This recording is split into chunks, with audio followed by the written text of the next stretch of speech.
All right, so we're starting with House of the Dragon.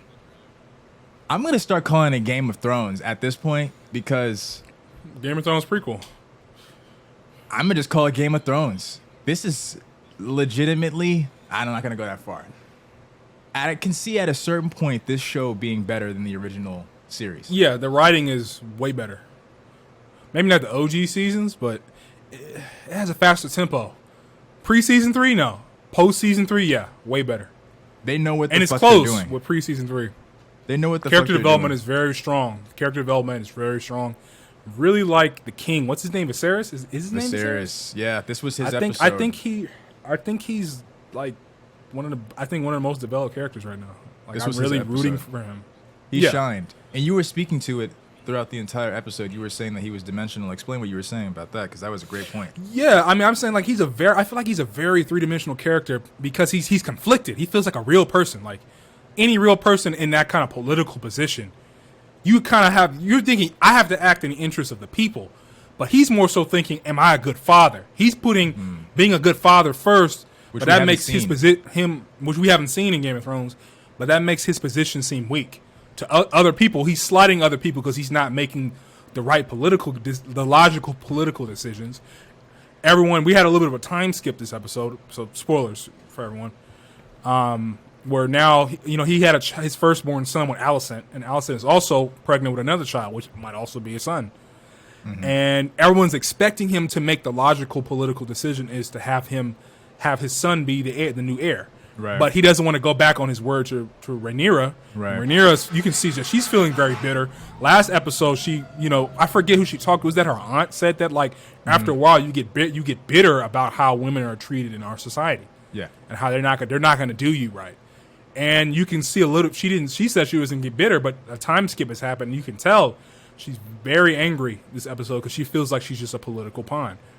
So I think all around the characters are very three-dimensional. And going back to Viserys, in that he's refusing to remove her position as heir because he cares for his daughter, and he sees that as the right decision as a father.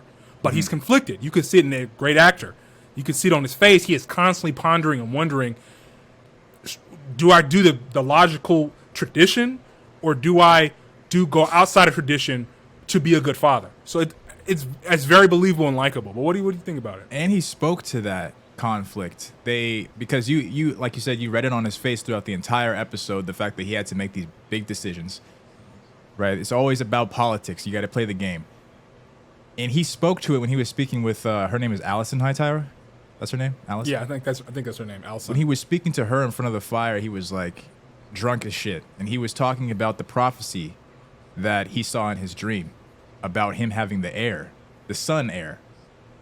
And it had nothing to do with Rhaenyra. He might have mentioned Rhaenyra, but he was talking mainly about the fact that he had a son. He always envisioned him having a son.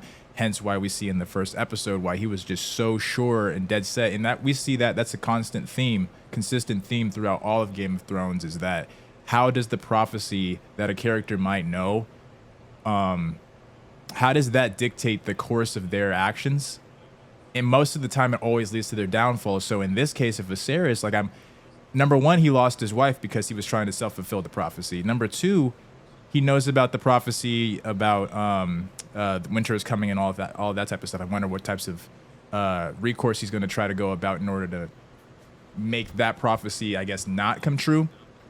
And then number three is if the prophecy is for him to not see Rhaenyra in that position of power, I just wonder if that he's going to be able to hold on to that fatherly, daughterly dynamic with Rhaenyra, or is it going to have something to do with perhaps he has to give up on Rhaenyra? And the show obviously is showing us that it doesn't give a fuck about time jumps. I mean, I think this episode skipped 2 years. Prequels typically don't. Yeah, they skip 2 years in between 2 and 3.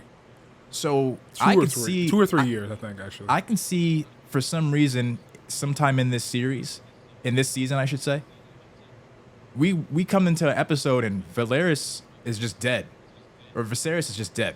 He's gone. I think Daemon's gonna kill him. I mean, I think that's on the horizon where it's probably gonna end up being Daemon's going to kill Viserys, take the throne, and Rhaenyra is gonna have to get revenge while also trying to protect her position.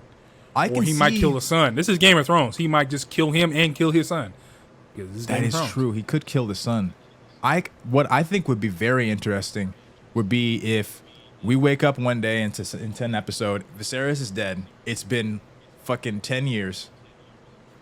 Aegon. There's that's going to the be a son now? massive time skip, too. Aegon is the A son. massive one. Is it Aegon? I'm going to look this up right now. Or Aerys. I think it's Aegon. What's her name? Alicent? What is their son? Darren. Darren Targaryen, son of Viserys. Yeah. Darren? That's not the one they were talking about. No, never mind. No, then. No, it is Aegon. Yeah, Okay. yeah. What I'm saying is it I could see them make a wild time jump. Viserys is long gone. Or not long gone, but Viserys is dead. And we have the dynamic of Rhaenyra as the new queen, but then Aegon is of age to take the realm into his hands. I don't know. I'm just saying, like, the thing I love about Game of Thrones is that we can throw out all different types of timelines and twists and turns that it could take in order to get to the same exact point, which is just all this this great mayhem and chaos and death, violence, war. I mean, we seeing it now. We saw it this episode. Like, dudes getting their legs cut off. Dudes getting stomped by dragons. Of course, I mean, like the flames being so powerful, they get Thanos snapped. One guy got burned he got cooked so thoroughly, he literally turned to ash, and it was the only thing that didn't turn to ash was like his foot. Like the bottom of his leg. It's like dragon fire is magical. Like that's another thing people don't take into account. That dragon fire is magical. It's not like regular fire. It could be like the surface of the sun. You get touched by that shit, you just dead. You're gone. He's a goner. You didn't just get third or fourth degree burns. You die. You going. You ash. So you agree with me? You think it's possible that this show could end up being better than the original? Yeah, I think you can. I think it could. I wonder why people.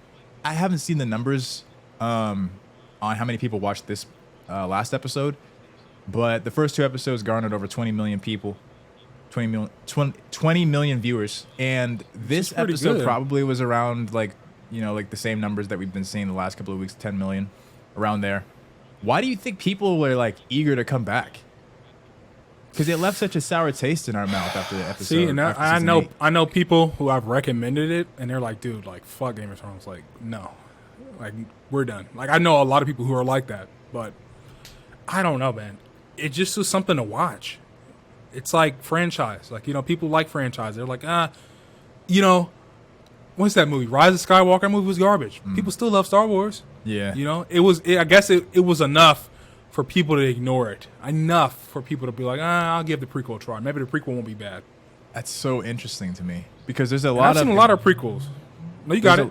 There's a lot of scenarios where if, like, I'm trying to think of like even kind of with Star Wars, like if Star Wars didn't go the TV show route, I don't know if they just decided like when they came out with Mandalorian, if they were just like, oh yeah, it's gonna be another movie. I would have seen it. So let me stop capping.